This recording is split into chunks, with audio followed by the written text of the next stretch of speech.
Allô à tous, bienvenue sur ma chaîne YouTube. Je suis Kim et aujourd'hui, que vous ayez des résolutions ou pas, je vous souhaite les meilleurs vœux pour la nouvelle année. Enfin, 2023 est derrière nous, donc c'est le temps de faire un bilan et de vous présenter mon top 10 de fin d'année. Mais avant, un peu de statistiques. Alors tout d'abord, combien de livres j'ai lus en 2023? Je n'ai malheureusement pas réussi mon objectif d'en lire 75, j'en ai lu 68. Donc j'étais quand même assez près et ça me faisait un total d'environ 5,7 livres lus par mois pour un total de 19 040 pages lues. Le mois le plus productif était en mai avec 9 livres lus et le mois le plus occupé a été octobre parce que c'est celui que j'en ai lu seulement que 2. Pour ce qui est des genres, j'ai lu 31 livres de fiction, ce qui nous amène à plus de la moitié avec 63%. Le deuxième genre le plus lu était la non-fiction, j'en ai lu pour un total de 32%. Finalement, les classiques BD jeunesse, ça faisait un total de 5%. Au niveau de la langue, ça a été l'anglais qui a été lu à 62%, suivi des livres québécois à 28% et finalement les livres en français à 10%. Et finalement, 48% de mes lectures ont été accompagnées de leur version audio. Alors, sans me tarder, on va passer au classement. Je vous préviens, il y a beaucoup de romances. Je suis restée moi-même surprise, mais en même temps, j'ai commencé mon année en février avec un vlog où je lisais 3 romances et finalement, je suis tombée en amour avec le genre et j'ai décidé d'en lire plus, ce qui a pas mal teinté mon classement. Vous êtes prévenus. En 10e position, j'avais la nouveauté de Marie-Christine Chartier, L'éveil des érables, qui était la suite d'un de mes autres romans préférés de cette autrice-là, qui était Le sommeil des loutres. Dans ce livre, on reprend l'histoire où elle avait été laissée avec des flashbacks des bouts qu'on n'a pas vus. Émilie a 24 ans et elle vient tout juste de terminer son externat en médecine. Elle s'est fait accepter dans son programme et toutes les cases sont pas mal cochées, mais elle ne peut s'empêcher de ressentir une tristesse lorsqu'elle pense à tous les sacrifices qu'elle a dû faire pour se rendre où elle est, dont sa relation avec Jake. Jake, de son côté, a été beaucoup affecté par leur séparation. Il commence à reprendre du mieux au début de l'histoire, mais il s'ennuie encore beaucoup de Emily. L'action va commencer au moment qu'ils vont se recroiser par hasard à la sortie d'un bar et les émotions vont refaire surface. Si vous me suivez depuis un bon moment, vous n'êtes pas surpris de voir cette autrice-là figurer dans mon palmarès de fin d'année. J'ai été très contente qu'elle décide de reprendre Le sommeil des loutres pour poursuivre l'histoire de ces deux personnages-là. J'ai beaucoup apprécié retrouver leur chimie naturelle, mais également plonger plus en profondeur dans la psychologie d'Emily. Je m'identifiais beaucoup à elle, je trouvais qu'on pensait quand même un peu pareil, puis c'était vraiment agréable à lire. Vers le 2 tiers, je vous dirais que je me suis un petit peu lassée des flashbacks, mais sinon, l'écriture était hyper fluide comme d'habitude et j'ai beaucoup aimé mon expérience de lecture. Bref, je vous le recommande si vous êtes aussi une personne qui travaille très fort pour avoir ce qu'il veut, mais qui ne prend pas le temps de s'arrêter pour savourer. C'est vraiment le classique d'une étudiante qui étudie beaucoup, puis qui a peur de ne pas avoir assez étudié, mais qu'au final, elle a les meilleures notes, mais elle le savoure pas. J'ai vraiment beaucoup apprécié le cheminement et la réalisation de ce personnage fort-là. En 9e position, c'est une autrice que je ne connaissais pas avant et que j'ai aimé découvrir. Un jeune adulte, Begin Again, écrit par Emma Lord. On va suivre une protagoniste du nom de Andy Rose qui commence ses études en psychologie à la même université que sa mère fréquentait, qui est maintenant décédée. À l'approche de la rentrée, Andy va avoir prévu tout dans les moindres détails. Elle va avoir tout organisé, mais évidemment, dès son arrivée, il va y avoir quelques surprises qu'elle n'a pas prévues. Mais parfois, c'est lorsque nos plans ne se concrétise pas comme on l'avait imaginé que l'on voit de quoi on est fait. Avec son copain qui n'est finalement pas à la même école qu'elle, Andy va devoir se réaliser en dehors de sa relation de couple. Elle va donc se faire un nouveau cercle d'amis, travailler à la baignerie et même s'impliquer à la radio étudiante, ce qui me faisait beaucoup penser à Radio Silence de Alice Oseman. Ceux qui l'ont beaucoup apprécié pourraient aimer celui-ci pour le côté animateur anonyme d'une émission de radio populaire. Et j'ai beaucoup aimé les personnages, l'entourage. J'ai aimé aussi que l'histoire s'étire. Ça a l'air péjoratif, mais au contraire. C'est juste que je pensais que ça allait terminer à un endroit, puis finalement, on a eu plusieurs pages de plus. Donc, c'est très positif parce que moi, j'étais bien dans cet univers-là. Avec le contexte de campus d'université, on a une coloc de chambre, on a un emploi étudiant. Donc, moi, je me sens toujours bien dans ces univers-là. Et j'ai été très impressionnée aussi par la complexité du personnage principal, sa relation avec sa mère qu'elle va vivre à travers son legs et les problèmes qu'elle peut ressentir avec son père aussi. J'ai trouvé ça très complexe et j'ai été même surprise que l'autrice ait été là. Aussi, ça l'a aidé que le personnage principal était clairement une type 3 L2 et ça me parlait beaucoup pour tout ce que c'était la partie réalisation, puis à quel point c'est important de sortir des fois de sa zone de confort. On n'est peut-être pas les meilleurs, mais c'est là qu'on va apprendre à grandir et s'épanouir. En huitième position, c'est une lecture très récente que j'ai lue et aimée, 24 jours pour survivre au réveillon par Audrey Archambault, publiée par les éditions Fides. Et ça a été une lecture parfaite pour lire le 1er décembre jusqu'au 24 décembre, puisqu'on suit vraiment le compte à rebours des jours et on sent le stress monter et la panique. Si vous souhaitez avoir mes pensées intégrales, je vous invite à aller voir le vlog, mais sinon, je vous dirais que c'est une solide recommandation pour le temps des fêtes parce que c'est vraiment une lecture doudou qui fait du bien. On va suivre la jeune adulte Mélodie qui va rester coincée à un petit village au Québec pour lequel elle a dû prendre un avion pour compléter ses heures de stage. Et à cause d'une tempête, elle ne pourra pas quitter pour retourner dans sa famille pour les fêtes. Donc, elle n'aura pas le choix de compter sur les habitants accueillants pour pouvoir survivre. J'ai trouvé que les dialogues étaient crédibles, le ton était agréable et les péripéties rocambolesques m'ont fait beaucoup rire. Deux choses que j'ai oublié de mentionner dans le vlog. En fait, je les ai filmées, mais je les ai coupées au montage. Premièrement, il y a une scène très drôle qui impliquait la crème d'eczéma de Mélodie et ça m'a fait beaucoup rire parce que j'aurais réagi de la même façon, sachant à quel point c'est une nécessité. Et deuxièmement, je pense avoir oublié de mentionner dans ma conclusion que j'avais été pas mal émue à la fin et c'est exactement le genre de finale que j'aime dans un livre qui parle de communauté, d'entraide et vraiment des sentiments positifs. Ensuite, c'est un euphémisme de dire que ce livre était très attendu, autant par moi que par un très grand nombre de personnes. Il s'agit de Happy Place par Emily Henry, qui se trouve être son 4e roman adulte. Cette nouvelle trame narrative nous plonge dans le couple de Harriet et de Wynne, qui sont vus par leurs amis comme étant le couple parfait depuis l'université. Mais ce qu'ils n'ont pas dit à leur entourage, c'est que le couple s'est séparé il y a 6 mois. Et lorsqu'il y aura la fin de semaine annuelle au chalet du Maine, ils vont devoir cacher leur séparation à leurs amis. Ils vont donc faire le pacte de sauver les apparences et de leur mentir. C'était particulier parce que c'était comme du fake dating, mais avec un couple qui est déjà sorti ensemble. J'ai eu des petits problèmes avec ça, mais je le laissais aller, mettons. Ça m'a moins dérangé que d'autres personnes. Même si c'est vrai qu'il y avait des petits détails qui étaient soit prévisibles, soit agaçants. Moi, je me concentrais vraiment sur l'élément que je préférais, c'est-à-dire le groupe d'amis.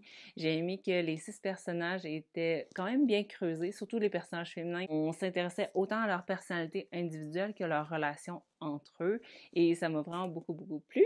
J'aimais aussi beaucoup le contexte et l'ambiance du chalet, l'été, les amis, les soupers, les activités. Et même si un personnage portait mon nom, je me suis beaucoup reconnue dans le personnage de Sabrina.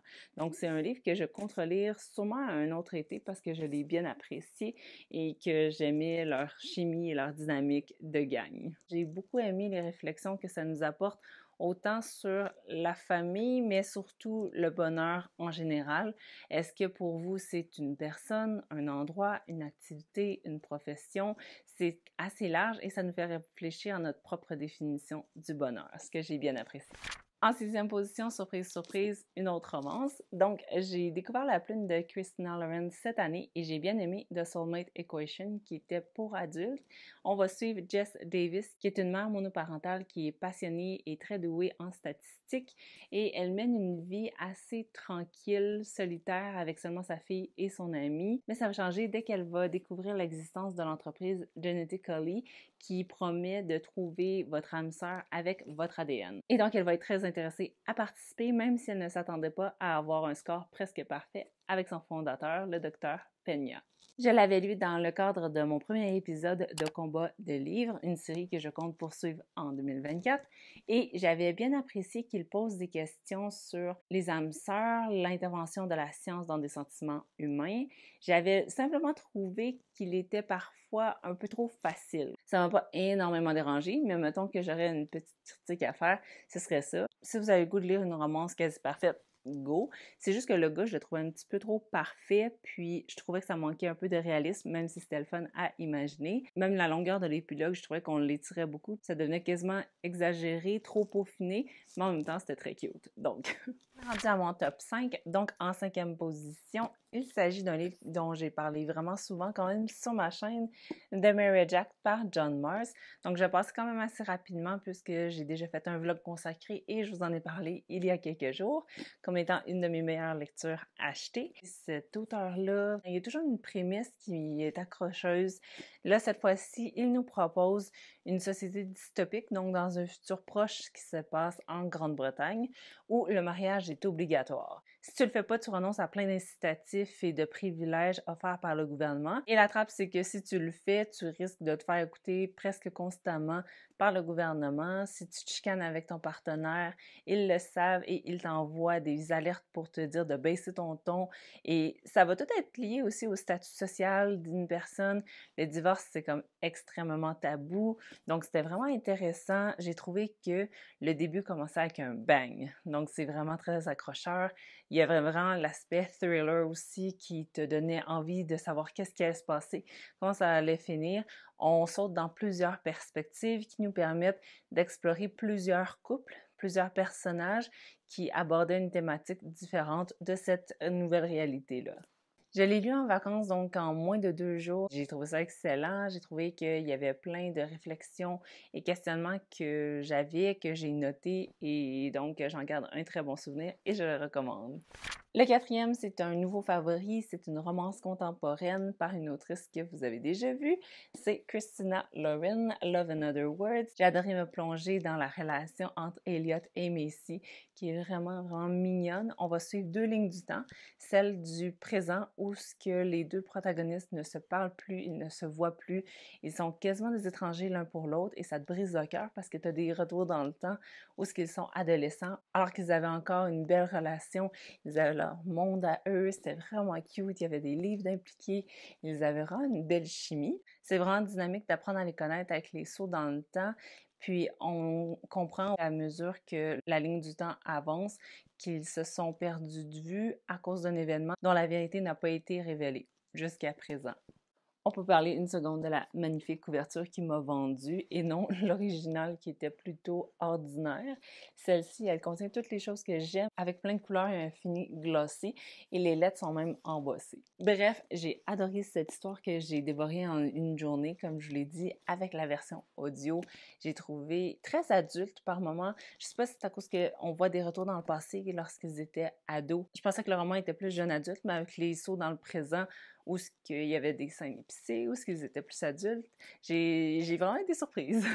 Pour ce qui est de la révélation, qui est le détail qui les a gardés à distance, moi, ça m'a pas énormément dérangé. Je trouvais ça exagéré, un peu tiré par les cheveux, mais rendu où ce que j'étais dans les histoires, j'étais quand même pas mal vendue, j'avais eu une bonne expérience jusqu'à présent. Je me souviens que ce livre-là m'a fait penser à One True Loves par Taylor Jenkins Reid, qui avait été dans mon top 3 de 2022, donc c'était très positif. J'ai aimé qu'en tant que grande romantique, ce livre m'a donné tout ce dont j'avais besoin et bien plus. Je me souviens même avoir été une lectrice très bruyante pendant ma lecture parce que mon copain était comme dans l'autre pièce juste à côté et il m'entendait réagir vraiment fortement, autant des expressions de surprise que d'incompréhension, que d'appréciation, que juste des émotions fortes. Donc c'est très très très positif, ça m'arrive pas souvent.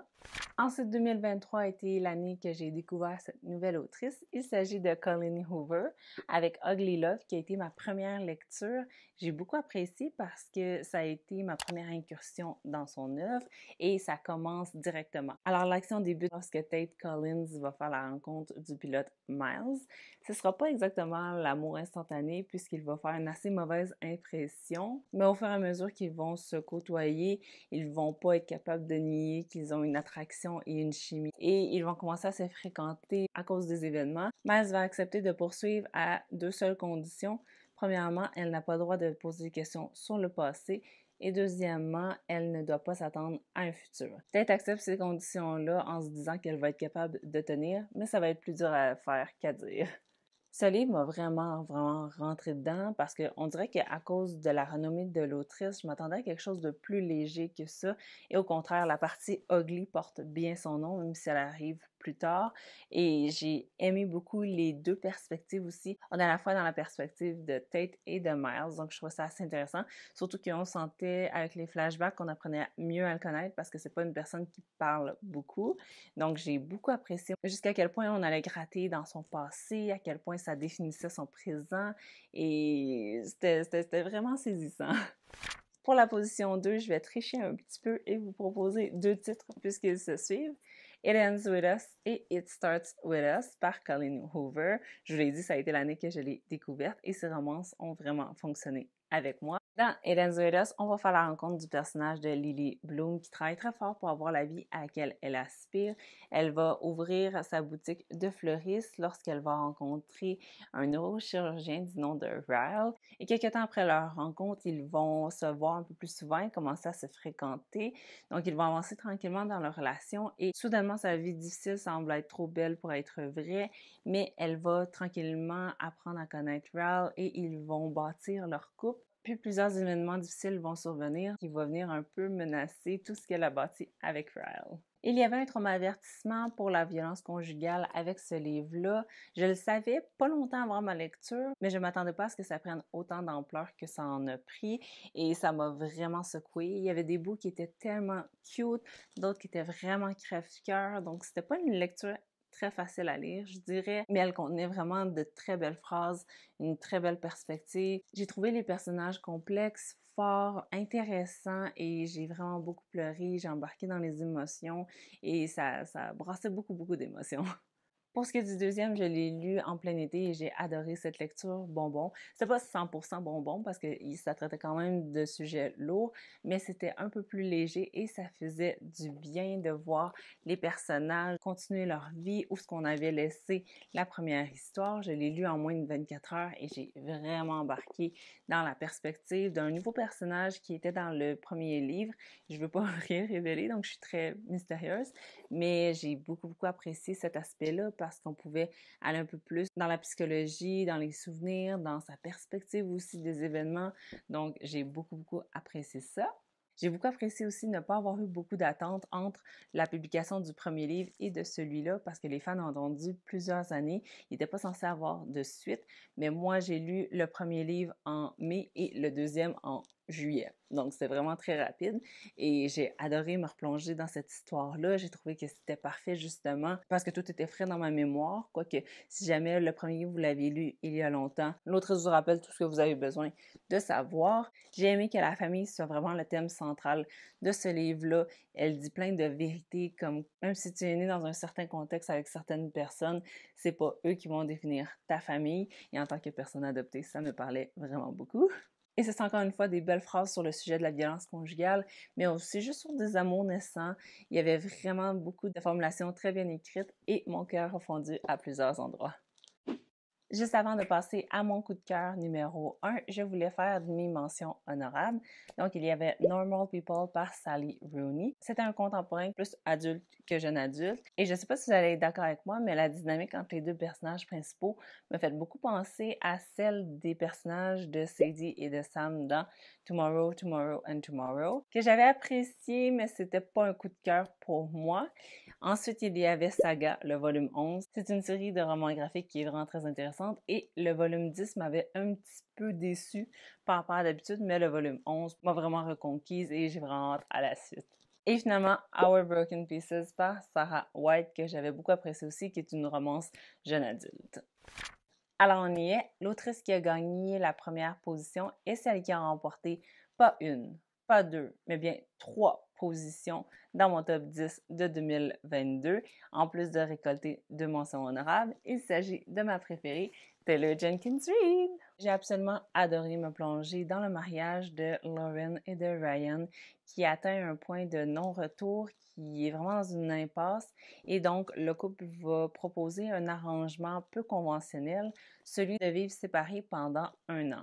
Donc ils ne sont pas officiellement séparés, mais ils n'auront plus de contact. C'est la seule règle pendant toute l'année, sinon tout est permis. On va suivre le cheminement de Lauren qui va se rapprocher de sa famille et de ses amis, évidemment, puisqu'elle n'est plus en couple. Et ce qui était vraiment intéressant de voir, c'est que chacune des personnes dans son entourage proche a des visions différentes concernant le mariage, l'engagement, la monogamie aussi, puis leurs avis vont vraiment faire évoluer sa propre perspective de ces sujets-là. Dès les premières pages, je sentais que je revenais à la maison, j'étais accrochée dès le début.